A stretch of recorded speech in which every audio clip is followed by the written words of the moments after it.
Oh, I see that black eyes. I didn't even know, but okay. Really, this is like the 8 card on that. That would be impressive. Impressive.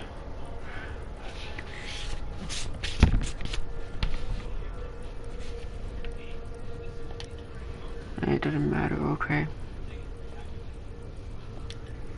Actually, let me put a charm on this. Yes, you have a lot of freaking charms, you have no idea. I freaking cracked.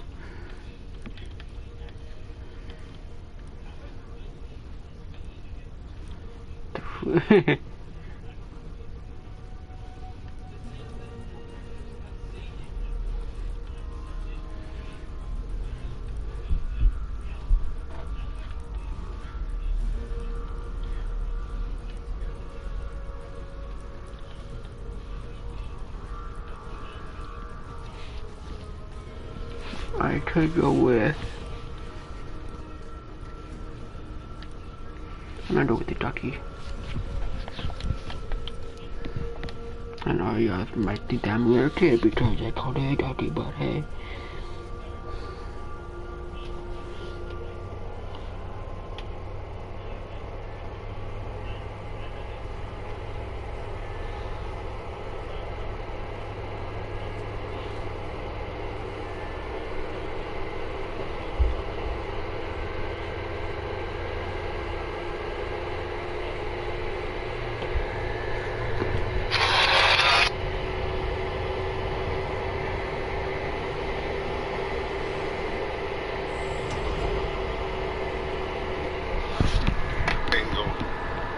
Walking and Michael is one of his basketball role models, the Hall of Famer known as Skywalker, class of 1996, David Thompson.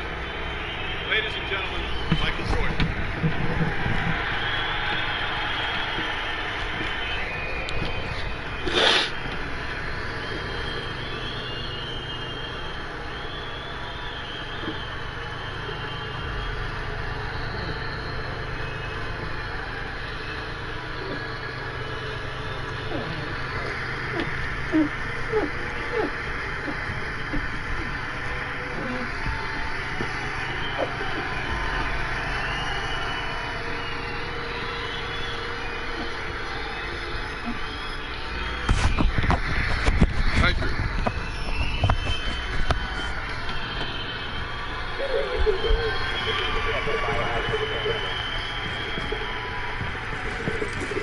This guy time they throw for it all the time, you guys saw. Thank you.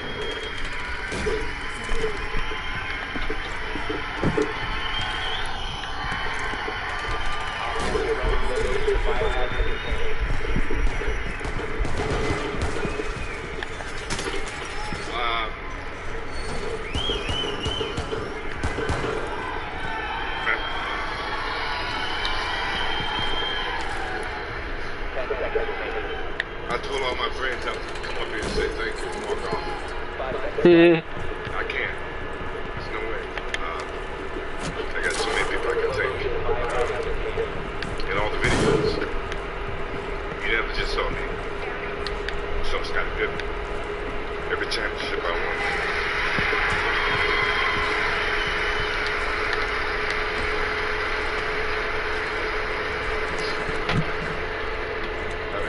Questions over the last 4 weeks. Everybody's saying, why did you pick David Thompson? I know why. David knows why. Maybe you guys don't know why, but as I grew up in North Carolina, I was 11 years old, 1974, I think, when you guys won the championship. And I was an anti-Carolina guy, I hated UNC. Yeah, I ended up in UNC. But I was in love with David Thompson. Not just for the game of basketball, but in terms of what he represented. You know, we all, as Vivian say, told you guys, didn't I? We go through our trials and tribulations. And he did. And I was inspired by him. And when I called him and asked him to stand up for me, I know I shocked the shit out of him.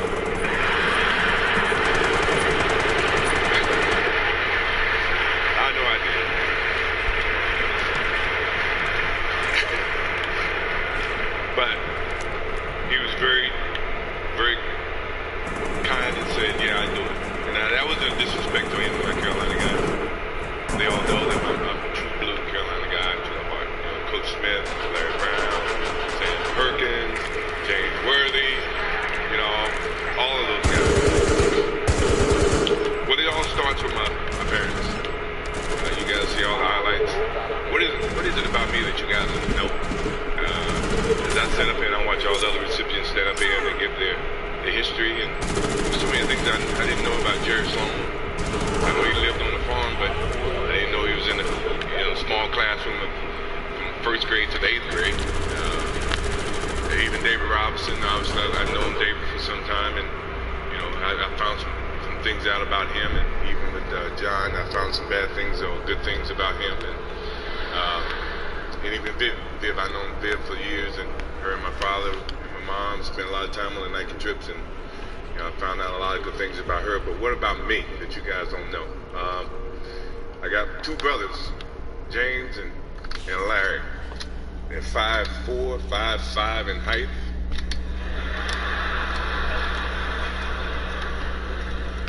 They gave me all I could ever ask for as a brother in terms of competition.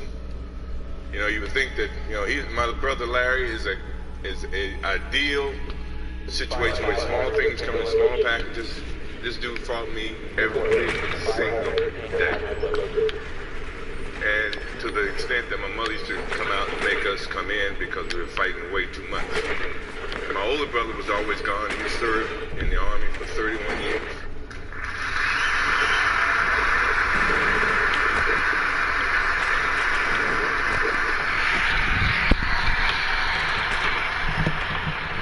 And the competition didn't stop there. My sister, who was 1 year younger than me, Roz, never wanted to be home by herself. She took extra classes to graduate from high school with me, to go to University of North Carolina with me, and to graduate prior to me. And you guys here and ask me where my competition or my competitive nature came from. It came from them. It came from my older sister. She's not here today. And my father, who's not here today, obviously he's with us and all of us. I mean, my competitive nature has gone a long way from the first time I picked up any sport. Baseball, football, ran track, basketball, anything in this class, I played it. When you think about, so they started to fire me. That fire started with my parents. And then as I moved on in my career, people added wood to that fire. Coach Smith, and what else can I say about him? He's a legendary.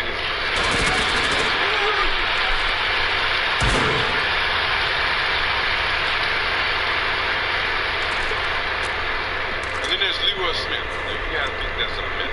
Leroy Smith was a guy, when I got cut, he made the team, the varsity team. He's here tonight. He's still the same 6'7" guy. He's not any bigger. His game is about the same. But he started the whole process with me because when he made the team and I did, I wanted to prove not just to Leroy Smith, not just to myself, but to the coach who actually picked Leroy over me. I wanted to make sure you understood you made a mistake, dude.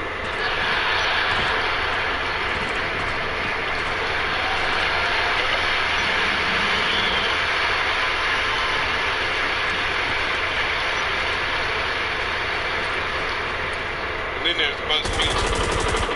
Now, when I first met Buzz, all I heard about was this kid from Nashville, North Carolina, who was a player of the year. I'm thinking, well, he ain't never played against me yet. So how did he become player of the year? Is that some type of media or exposure? I came from Wilmington. We had 2 channels, channel ABC and channel 7, channel NBC. That was it. I never saw NBA sports at all when I grew up. We didn't have CBS affiliation in North Carolina. So Buzz Peterson became a dot on my board. And when I got the chance to meet Buzz Peterson on the basketball court, Buzz was a great person. It wasn't a fault of his. It was just my competitive nature. I didn't think he could beat me. He was better than me as a basketball player. And he became my roommate. And from that point on, he became a focal point. Not knowingly. He didn't know it. But he did. And Coach Smith, the day that he was on the Sports Illustrated and he named 4 starters and nicknamed me, that burned me up.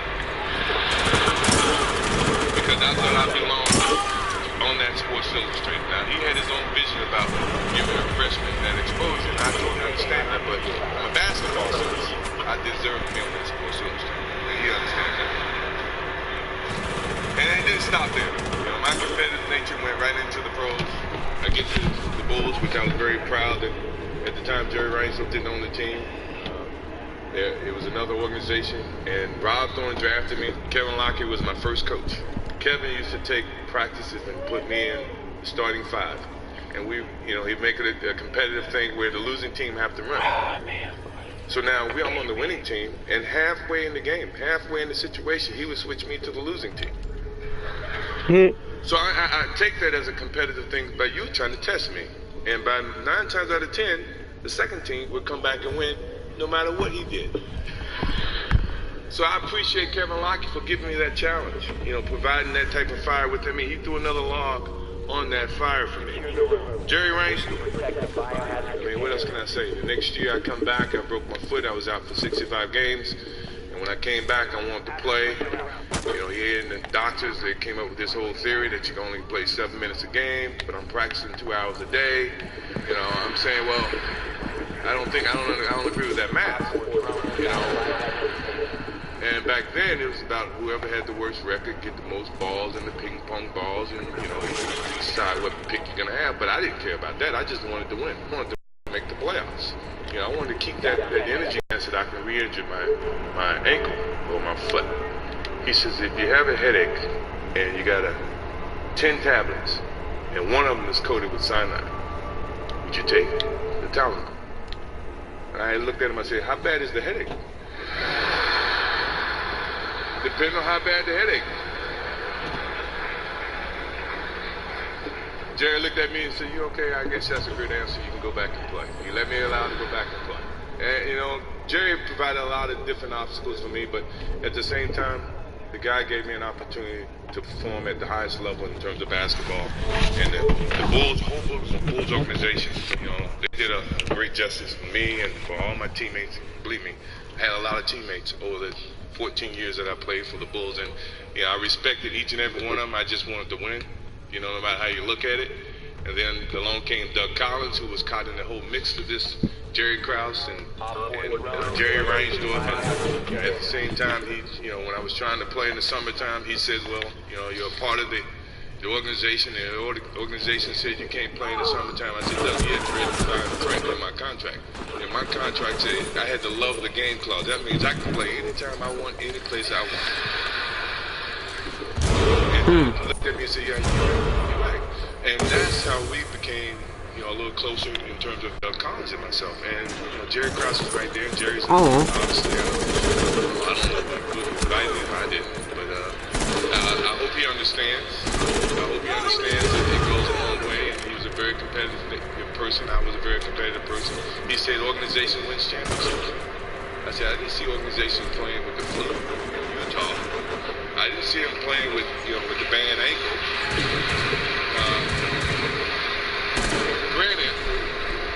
Granted, I think organization put together a team. That's I think the players win the championship. And the organization has something. Wow. And it showed that he had his thing out. Wow, bro. We gotta go out and play. Obviously, you see my kids, Jeffrey, Marcus, Jasmine, I love you guys. I think you guys represent a lot of me, a lot of different personalities. Your mom, you represent them as well. I think that you guys have a heavy burden. I wouldn't want to be you guys if I had to, because of all the expectations that you have to deal with. I mean, look around you. They charge $1,000 tickets for this game, for this whole event. It used to be $200. But I paid it. I had no choice. I had a lot of family, a lot of friends I had to bring in. So thank you, Hall of Fame, for raising ticket price, I guess. But you guys, I love you guys. You guys just don't know. You got a whole host of people supporting you, family, friends, people that you don't know, relatives coming out of the woodworks, no matter how you look at it. But I think we taught you right, your mom and I, and hopefully you can make the right decision when the time comes. My mom, what else can I say? My mom never stays still. You think I'm busy. She's always on the go. And without her, she's a rock. She's unbelievable. Right now, she takes over 2 jobs.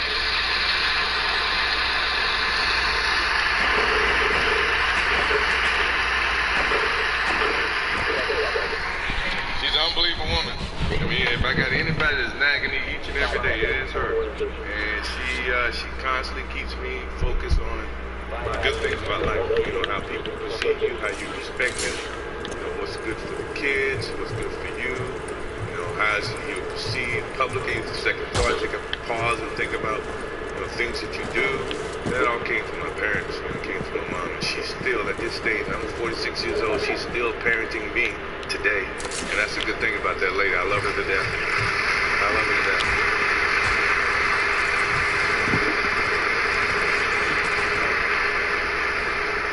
And I'm gonna thank a couple people that you guys probably wouldn't even think that I would thank.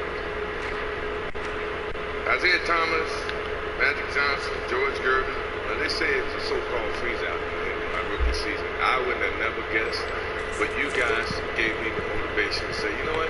Evidently I haven't proven enough to these guys. I gotta prove to them that I don't deserve what I've gotten on this level. And no matter what people may have said, I never took it as truth.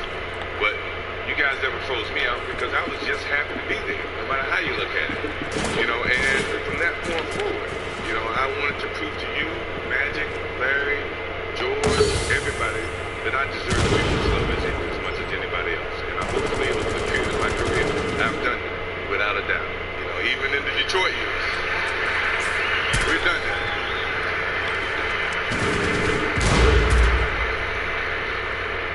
Pat Riley, I mean, you and I, we go way back. I still remember in Hawaii. You remember in Hawaii where you and I was coming in, you were, I guess, leaving, you decided to stay a couple extra days, but you were in my suite, and they came and they told you had to get out of my suite. And you slid a note underneath my door. Although you hadn't moved, you did move. They slid a note saying, I enjoyed the competition, congratulations, but we will meet again.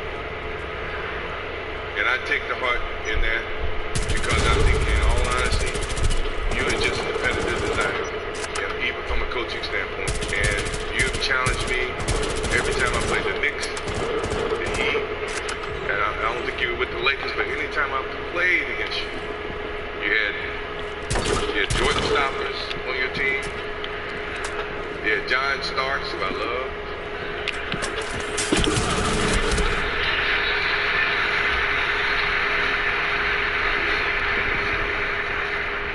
You even had my friend Charles Oakley saying we can't go to lunch, we can't go to dinner because Pat doesn't believe in fraternizing between the two of us. And this guy hit me harder than anybody else in the league, and he was my best friend. Patrick Young, we had the same age, we came out the same time, but we couldn't go to lunch. Why is this? You think I'm going to play against Patrick any different than I play against anybody else? No. Then you had your little guy, some of your staff who became the next coach after you, Jeff Van Gundy. He said I conned the players, I defended them, and then I attacked them on the basketball court. Whoa. Where did that come from?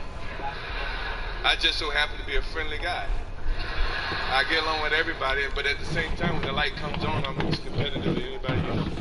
You know, so you guys, I must say thank you very much for giving me that motivation that I desperately needed.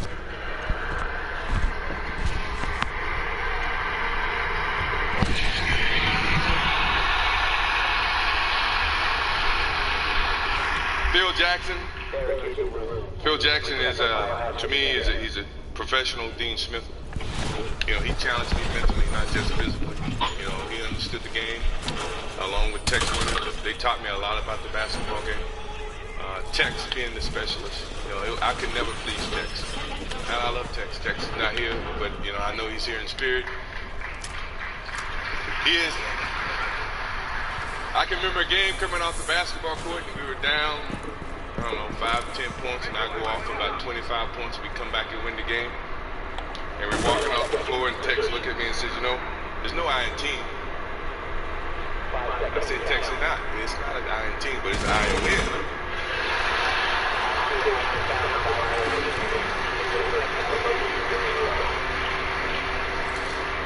I think he got my message. I'd do anything to win.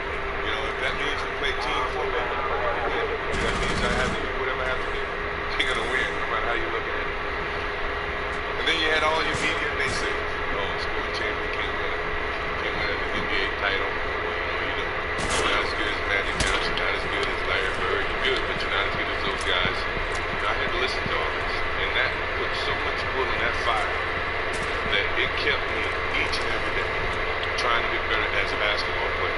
saying that they were wrong. I may have looked at it from a different perspective, you know, but at the same time, as a basketball player, I'm trying to become the best that I can. You know, and for someone like me who achieved a lot in time of my career, you look for easy kind of messages that people may say or do to get you motivated to play basketball at the highest level. Because that is what I feel like I excel at my best. And my last example of that, and the last one that you guys probably have seen, I hate to do it to him, but he's such a nice guy. And when I first met Ryan Russell, John and Carl remember this. I was in Chicago in 1994. I was working out for baseball. They came down for a workout. I came over to say hello. And at this time, I had no thoughts of coming back and playing any basketball. Ryan Russell came up to me and said, "You want to play white? What? You know I can guard you. If I ever see you in a pair of shorts, if I ever see you in a pair of shorts." You remember this, John? And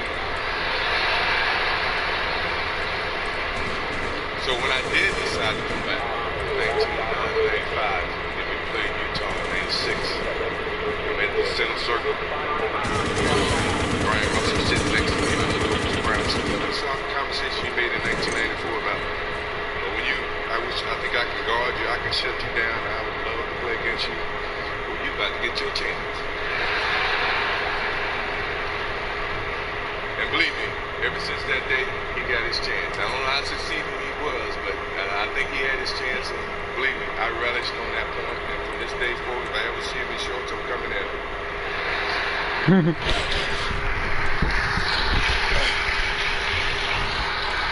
I know you guys got to go. I know I've been up here a lot longer than I told my friends I was going to be up here. I cried. I was supposed to get up here and say thank you and walk off, and I didn't do that. So,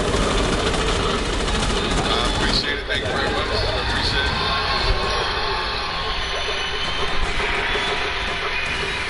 As I close, the game of basketball has been everything for me. My refuge, my place I've always gone when I needed to find comfort and peace. It's been a source of intense pain, a source of most intense feelings of joy and satisfaction, and one that no one.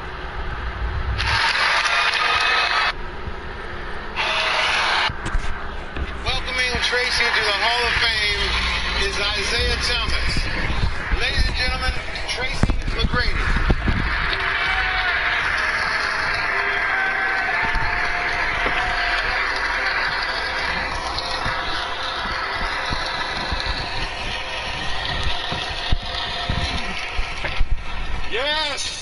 Yes!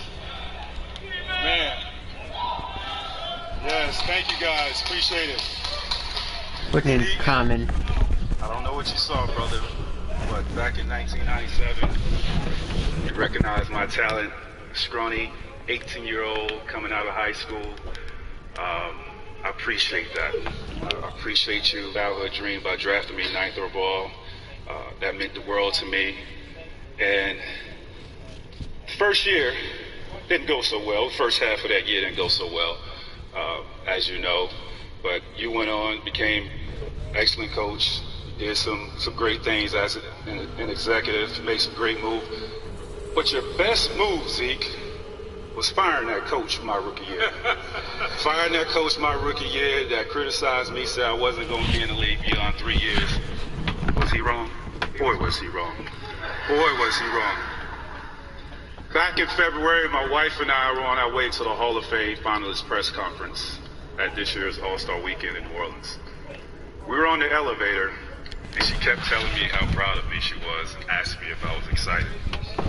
I remained nonchalant, never really showed too much emotion, or at least not the level of emotion that she was expecting. Sensing the real truth behind what my hesitation and non-emotional demeanor was really about, she told me to repeat after her and say, I deserve to be in the Hall of Fame. I didn't say a word. She insisted. This time she said, look in the mirror that was on the elevator wall and repeat after me. I deserve to be in the Hall of Fame. Now I still couldn't let those words let them come out. Don't get me wrong, it wasn't because I wasn't excited or honored. However, truth be told, I didn't want to allow myself to get too excited. See, my wife knew something about me in that elevator that I had yet to admit and say out loud. There was a reason she wanted me to look at myself in that mirror and say I deserved to be in the Hall of Fame. And that was also a reason why I couldn't do it. In those split moments that she asked me to state out loud that I deserved to be in the Hall of Fame, I had a zillion thoughts in my mind why I didn't deserve to be in. I started thinking of all these NBA greats who had accomplished so many great things. And then I began comparing myself to them. It's way too easy to focus on what you don't have and what you didn't accomplish. But I'm grateful for those people that saw in me, believed in me, just maybe when I always didn't believe in myself. People who actually saw the man and not just the athlete. One thing I've learned in those 15 years of playing is the power of perseverance, faith, and pushing through even when the odds are against you. Even when they said you wouldn't last 3 years in the league. Even when your work ethic was criticized. And even when you come from nothing and enter into the amazing world of the NBA without a name, without a track record, without any proof that you deserve a chance. I'm grateful for God blessing me with an amazing gift and talent and entrusting me with it. In addition, I can't leave this stage without thanking the NBA. You have sent me to places around the world I never knew existed. Just a small town kid from Arbondale, Florida, that traveled the world a few times and in my life became richer with everybody I met along the way. Thank you to Adidas. I'm proud of what we accomplished together. We sold a ridiculous amount of shoes. And we're not done yet. We're not done yet. Thank you to every basketball organization I ever played for, every coach I played for. Doc Rivers, Butch Carter, I appreciate you guys. And to the fans, both in the States and around the world, forever loyal. Never stop believing in me.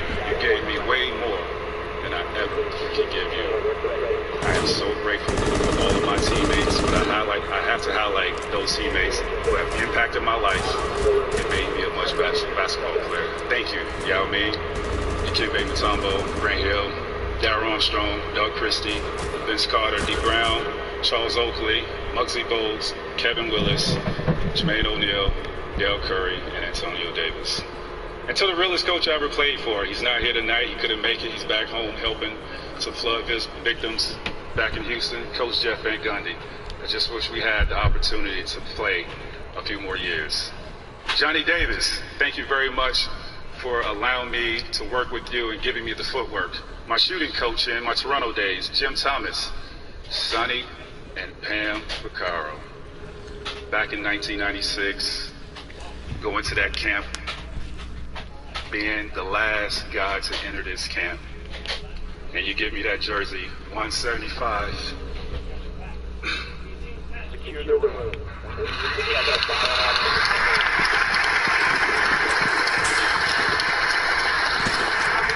175. Nobody had a clue who Tracy McGrady was. You gave me that platform. And I played against the best players in the world at that time. And I left that camp, the #1 player in the nation. You said 175 to #1. Thank you, Sonny and Pam. To my financial team,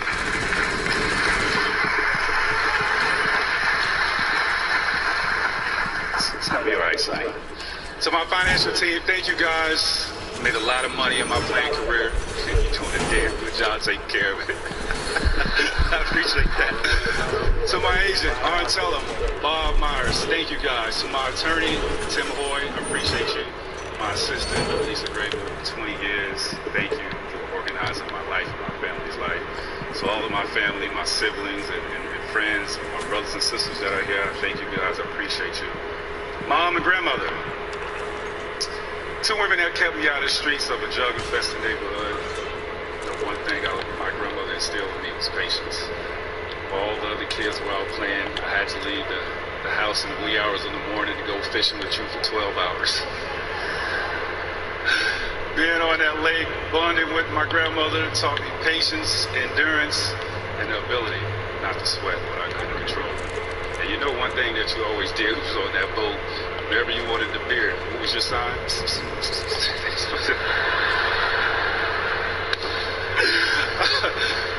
To my mom, always my biggest cheerleader, coming to all my games, and you being the absolute loudest person in the gym. And even when I was a professional, you was the loudest person in the gym with 20,000 people. I hear your voice. Thank you very much. But what you taught me is not to be into my kids, so I appreciate that. And to my 4 beautiful kids, Layla, Lacey, Layman, Layden, remember this, your character is always much more significant than your reputation. Never forget who you are. Never forget that. And that you belong to God. You belong to God.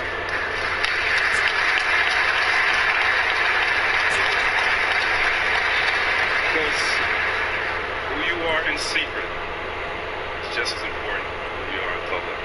Why? Because God said it both. Don't forget that.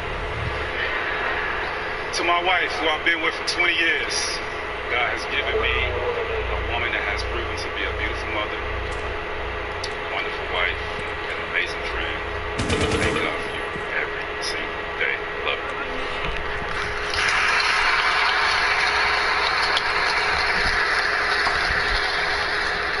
Now back to that elevator story I was telling you about. Although what I couldn't do with my wife requested me 7 months ago, and tell myself in that mirror that I deserve to be in the Hall of Fame, well, on this day, I can proudly say yes, I deserve to be here. I am truly humble, I'm grateful, proud to be in the class of 2017. Thank you very much.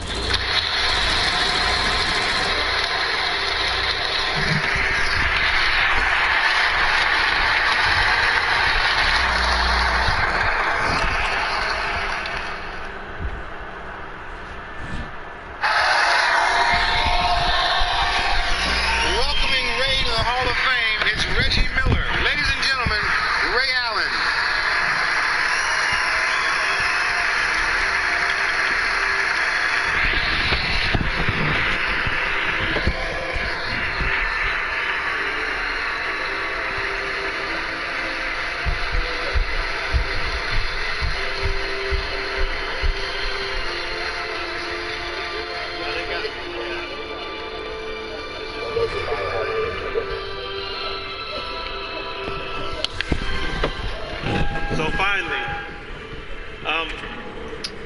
I was sitting here thinking, and I watched so many great speeches tonight, and there's one person that's not here that I have to mention their name. That's Michael Jordan.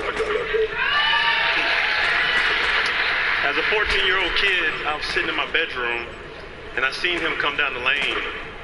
He turned around, he jumped in the air, he hit somebody's body, and he threw the ball off the backboard and it went in. And it seemed like he wasn't even looking at the hoop. And I said, I have to be able to do that. That has to be me someday. So wherever Mike is, I want to tell you that I wanted to be like Mike. As I stand here on the stage today for you, I know a lot has been said about me being a great shooter, being one of the best. But what I know, this person that is presenting me tonight, Reggie Miller, is the best shooter that I've ever seen in my life.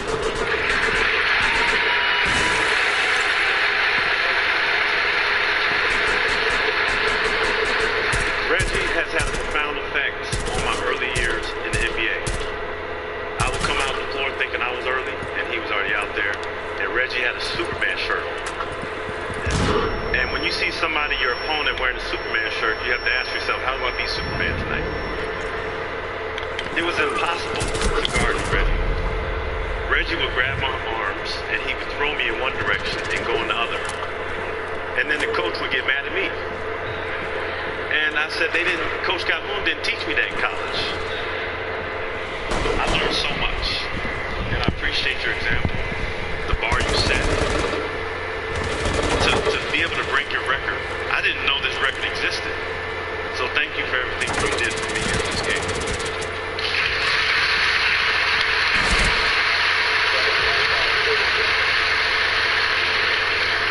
So, in Reggie's eyes, in my eyes for Reggie, it seemed like he had a plan for everything. I knew I had to plan if I wanted to be successful. So growing up, I many different places. Because my dad was in the U.S. military. He was a metals technician in the U.S. Air Force. My dad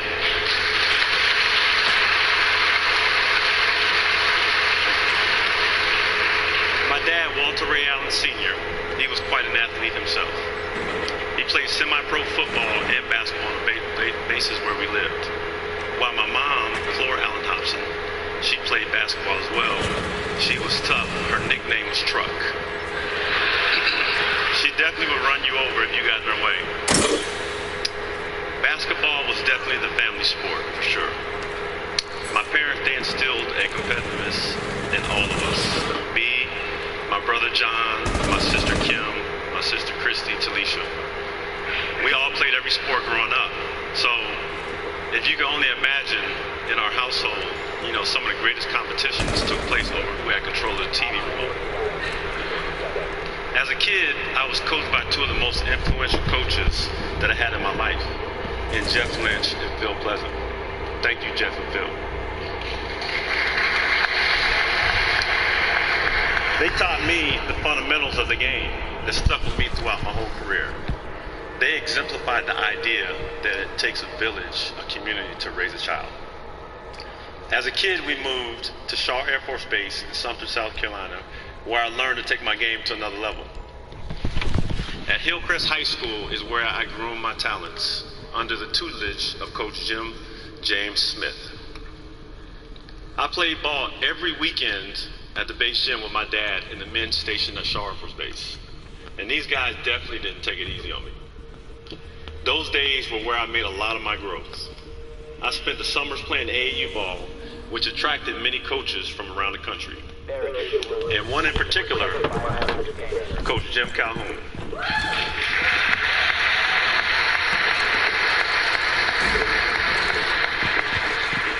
Under Coach Calhoun, I really learned how to work. I learned how to compete. I learned how to be a better person. I learned how to eat breakfast. So many things today that stuck with me. And Coach Calhoun told me a long time ago, I was walking on the floor with a few of my teammates, and we're all like, we had a great practice, and I'm thinking that I had a great, or did a great job. And he called me over to him, and he said, did you make 100% of your shots? And I said, probably about 85. And I looked at him, he looked at me, and I knew what he was saying. He said, if you want to be special, you have to do the special things that the other players aren't willing to do. And for that example, Coach Calhoun, I thank you tremendously, because I am who I am today because of you.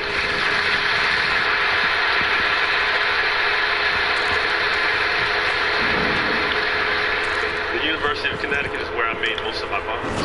You know, some of my best friends, my best brothers, Kevin Lowry, Donnie Marshall, Danielle Marshall, Rudy Johnson, Kurt King, Marcus Thomas, Ruslan Yatkin, Brian Fair, so many young men that helped me figure out who I was in life. From the University of Connecticut, I move on to be drafted number 5 in the NBA draft. And my first stop was Milwaukee, Wisconsin, where I spent 6.5 great years. I had incredible teammates there in Glenn Robinson, Ben Baker, Sam Cassell, Tim Thomas, Michael Redd, to name a few, and Chris Ford was my coach. I had some incredible individuals that taught me how to play the game of basketball. And from there, I moved to Seattle, Washington. And I spent 4.5 great years in Seattle as well. In that time, I really learned how to be professional and how to be a leader. I made a few all-star teams. I played a few games in the playoffs, but never did I reach the ultimate prize. It wasn't until my 12th year in the NBA, first as a Boston Celtic, and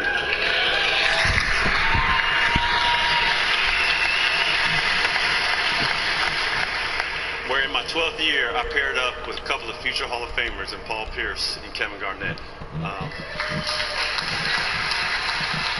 Never in my wildest dreams would I have imagined that I would have been on that stage the way I was. So for all of this to happen, it took basketball mind and Danny Ainge to make this possible. So thank you, Danny. What's the name?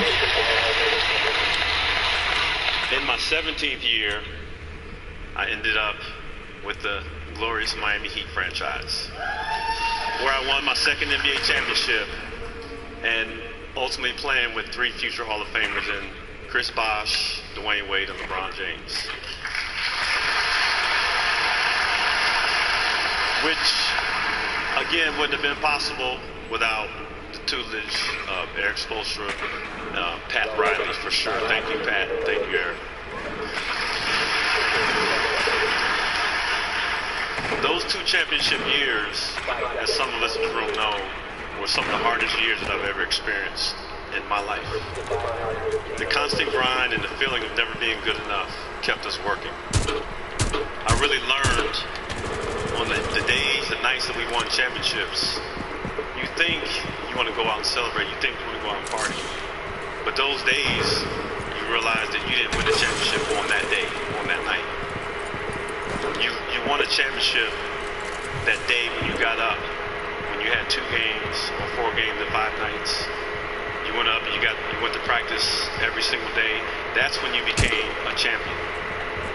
Repeating those boring old habits every single day, performing your craft, getting up, getting on the treadmill, foot first, eating breakfast every morning. You gotta remember that. Hitting the gym, getting on the treadmill, lifting weights, and again, getting shots up. This was my routine every single day.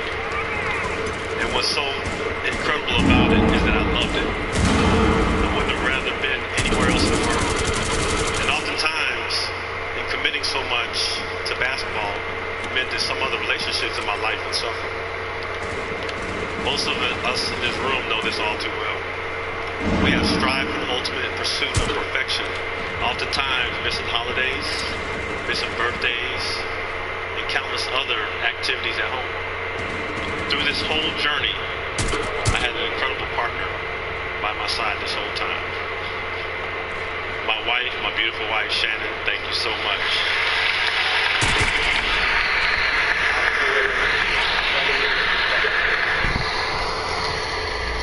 You have been the ultimate partner.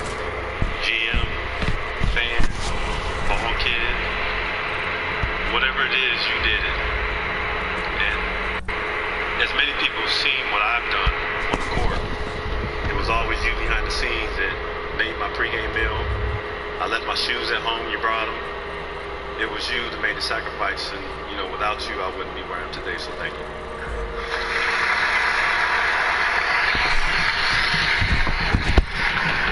This is not a me award. This is all about us. We all sacrificed.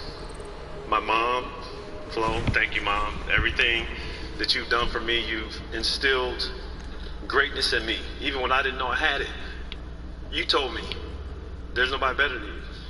So thank you.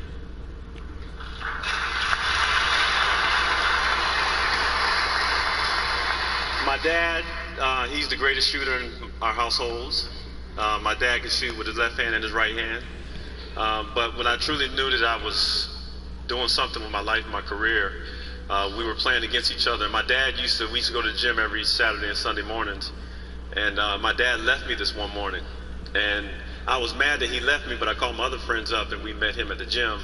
And so what was bad for him was that we ended up being on opposite teams. And this was the first time he saw the bottom of my tennis shoe. How do you dunk on your dad and not feel bad about it? I honestly felt like I arrived at that moment. So a lot of my expertise and my growth comes from Walter Ray Allen Sr., so thank you, Dad.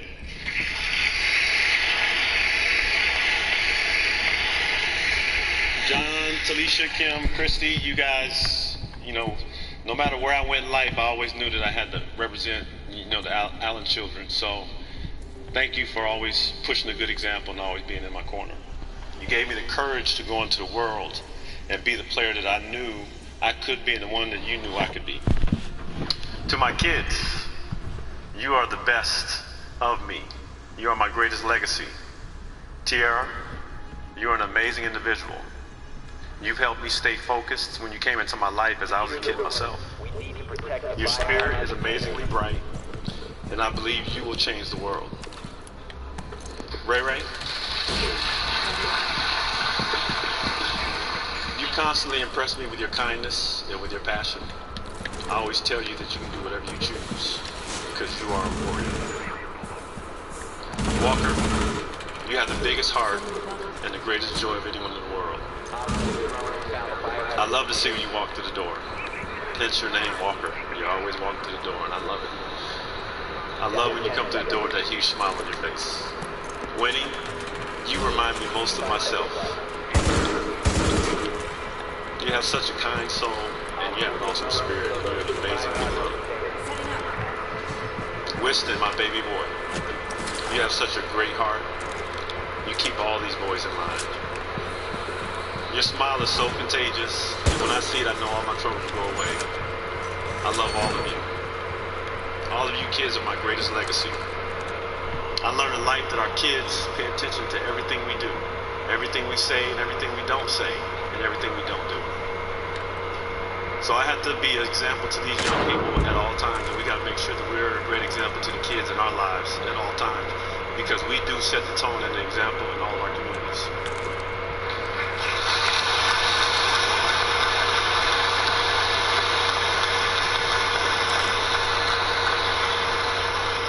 I tell every young person that the Orange Ball is truly magical. The things it's done for me, the people it's allowed me to meet, the places that I've been able to travel to, the world it's exposed me to, the things I could never imagined. It's truly an incredible journey. I played in the Olympics in 2000 with the USA team. Thank you, USA Basketball, for holding a place for me and allowing me to stand on that stage as a representative and ambassador of this great country, and all my great teammates that I played alongside. It's been an amazing ride, and at this moment I want to just say thank you to everybody that's been a part of it. I learned everything I know just watching the guys that I played alongside in every city. I want to thank all the coaches that I've had in my NBA career. There's so many to name. I've had a couple coaches that get fired, but we still love them as well. Doc Rivers, Bob Weiss, Mike Longobardi, T. Lou, Chris Ford, Eric Spoelstra, Nate McMillan. There's so many to name, and so many people have influenced me. And as I sit here, I still hear these coaches in the back of my head telling me to get back on defense. You know, I wake up in the morning thinking I need to get back on defense. I want to thank all the people from all the bases that I grew up with. Castle Air Force Base, California. Ramstein Air Base, Germany. Bentwaters Royal Air Force, England. Edwards Air Force Base, California. And Shaw Air Force Base, South Carolina. Thank you to all the enlisted men and women around the world serving our country.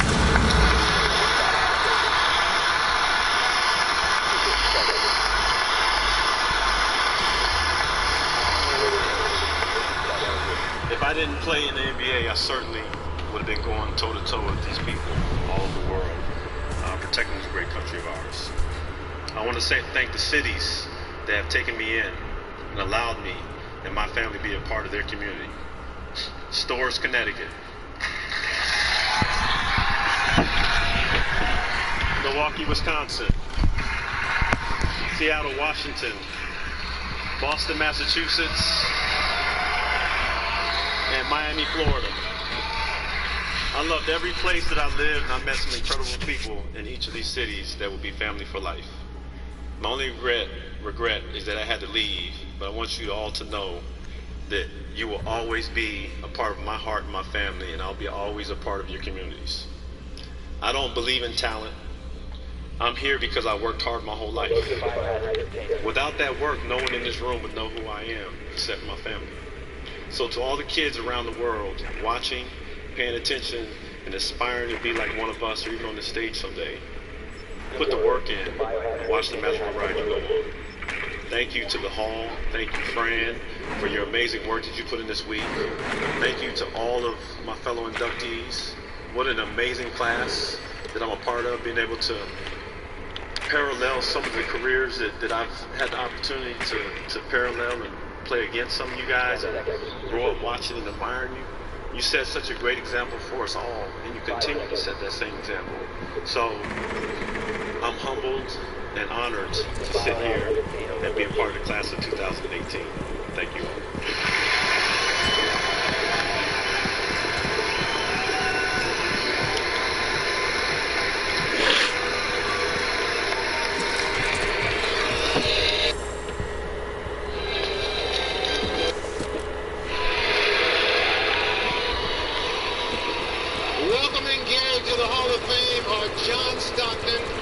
George Gervin, ladies and gentlemen, Gary Payton.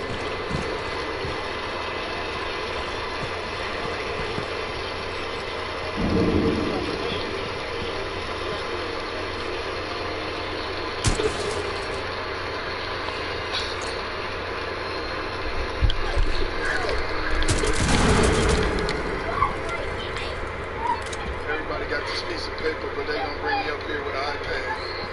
I hope it don't go out. First of all, I want to thank these two guys. George Gervin is basically my hero. I grew up to him when I was in Oakland, and I had all his posters on my wall, cards, everything. I was sneaking to Oakland Coliseum to watch this man right here. He's a dear friend of mine right now. I just want to appreciate and thank you for even being here. I've been getting a lot of slack for this guy here. Everybody's been asking me why he is the toughest person to guard other than Michael, instead of Michael Jordan. First of all, it's my opinion, so that's where it's going to go.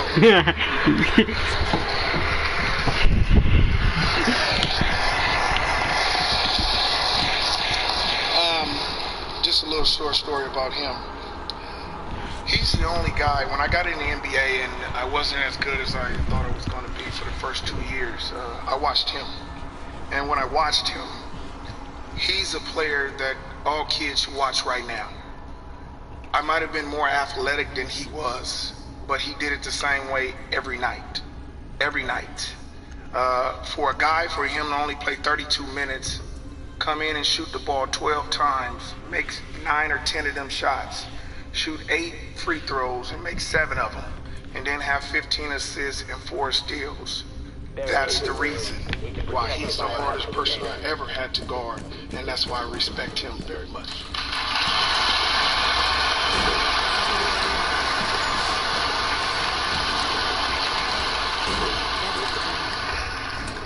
First, I want to just thank God. If it wasn't for God, I wouldn't be here at this moment. To the Naismith Basketball Hall of Fame, thank you for this honor. I'm so excited to be here and be a member of the class of 2013. I give my love to the fans all across the world who have supported me up to this very day. My family played a big part in my success, and so many of them are here today. This moment wouldn't be complete if I didn't recognize them.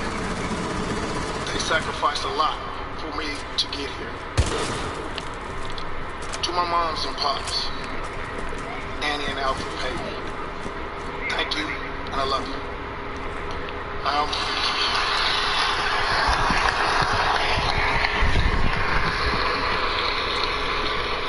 I am more proud of you than you could ever be proud of me.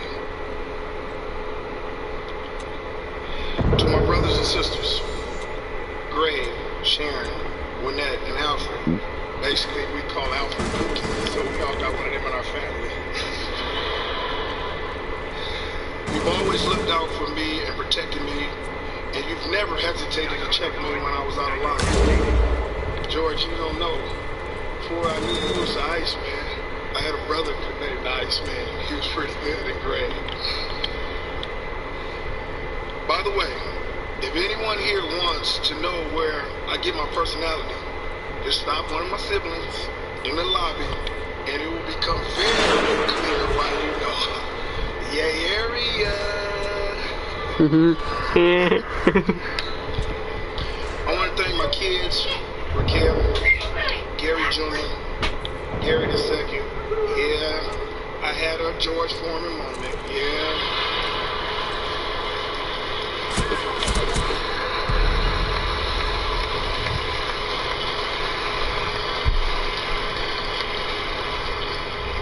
And my baby boy Julian.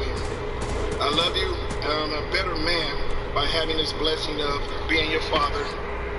Thank you for the laughter you bring and for standing tall in the Peyton name. You all make me so happy and proud. I love you all.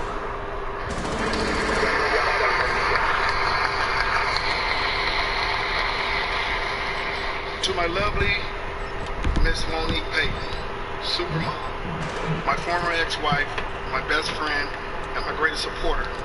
A mountain of gratitude will never be enough to match what you have given me. You've been there when I wasn't the person I should have been and still stayed beside me. You know, I will love you always.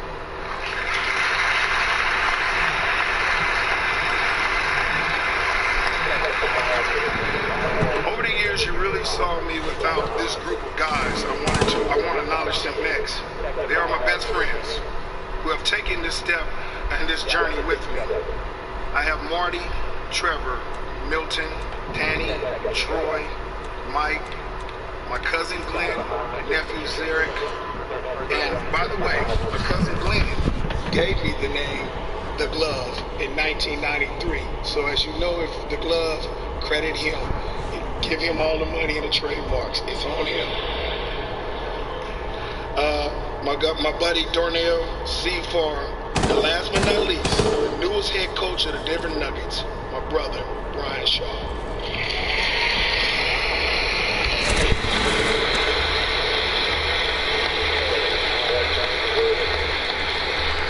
Speaking of head coaches and friends, my little brother Jason Kidd flew in to surprise me.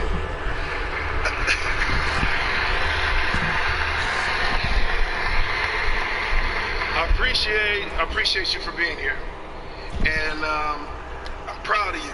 I know you do well, but you know what? When the Brooklyn Nets, you better pay for dinner, and it's on you and the Nets.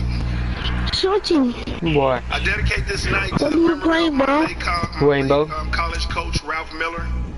Coach, I'm honored Want to play together? To my coach Jimmy Anderson. I'm in the match. You can leave the match.